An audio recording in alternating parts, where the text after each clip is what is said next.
Huwag po natin gawin ito, makipag-usap sa evil spirit. Panoorin niyo po ito. Charles, man!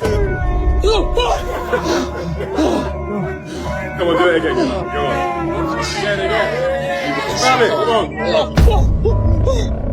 I let you up.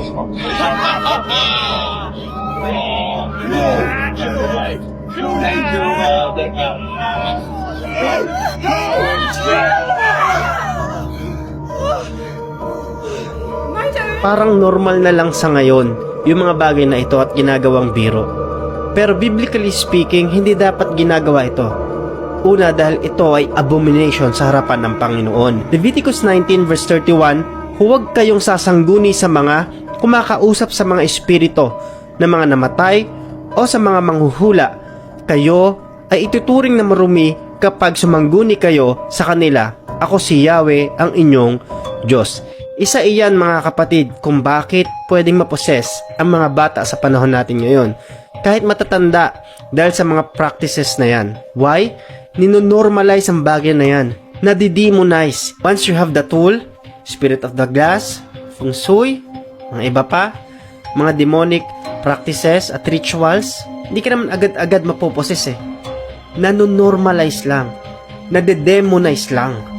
Tulad ng nangyari sa Mark chapter 5, si Jesus naka-encounter ng demonyak. Sa panahon natin ngayon, inaalis yung spiritually speaking. Pero ang totoo nun, meron pong nagaganap sa himpapawid na hindi natin nakikita. Ephesians chapter 6 verse 12, sapagkat ang kalaban natin ay hindi mga tao kundi masasamang espiritu sa himpapawid, mga pinuno, may kapangyarihan at tagapamahala ng kadiliman na namamayani sa mundong ito. Sa totoo lang kapatid, sa ayaw at sa gusto mo, ito ay hadlang sa ating pananampalataya sa Diyos. Pagtawag sa ibang Diyos, pagtawag sa mga iba't ibang espiritu, paglapit sa mga mangkukulam, manggagaway, mga espiritista.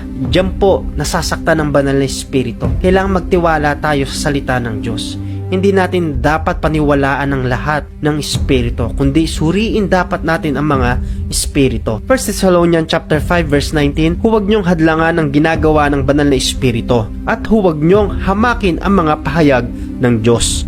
Sa halip, suriin niyo mabuti ang lahat para malaman kung galing ito sa Diyos o hindi. Panghawakan ninyo ang mabuti at iwasan ang lahat ng uri ng kasamaan. Isa rin yan sa uri ng mga maling gawain, yung mga pagtawag sa mga espiritu at pagmamak at paghahamak yan sa salita ng Panginoon. Kaya hindi natin dapat ginagawa yung mga demonic practices. Dahil po kawalan ng pananampalataya ang paglapit sa mga espiritista, paglapit sa mga espiritu mismo, sa mga hindi galing sa Panginoon. Ito ay kawalan ng ating pagtitiwala sa Panginoon. At hindi kinalulugdan ng Diyos ang mga lumalapit sa mga mangkukulam, manggagaway. I repeat, ito ay kawalan ng pananampalataya at abomination sa harapan ng Panginoon. Santiago chapter 1 verse 6 hanggang 8, ngunit dapat magtiwala ang humihingi at huwag magduda, dahil ang taong nagdududa ay katulad ng alon sa dagat na tinatangay at pinapadpad ng hangin.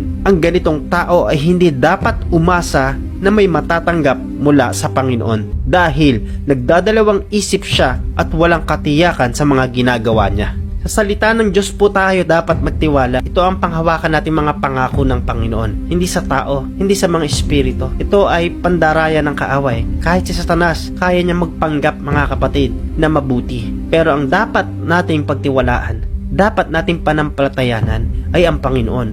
Hindi ang mga ribulto, hindi ang mga bagay na inanyuan lang ng tao. Maniwala at manampalataya tayo sa Panginoon sapagkat ito yung hinahanap ng Diyos sa panahon natin ngayon. John chapter 4 verse 23 hanggang 24, tandaan mo, darating ang panahon at narito na nga na ang mga tunay na sumasamba ay sasamba sa Ama sa espiritu at katotohanan.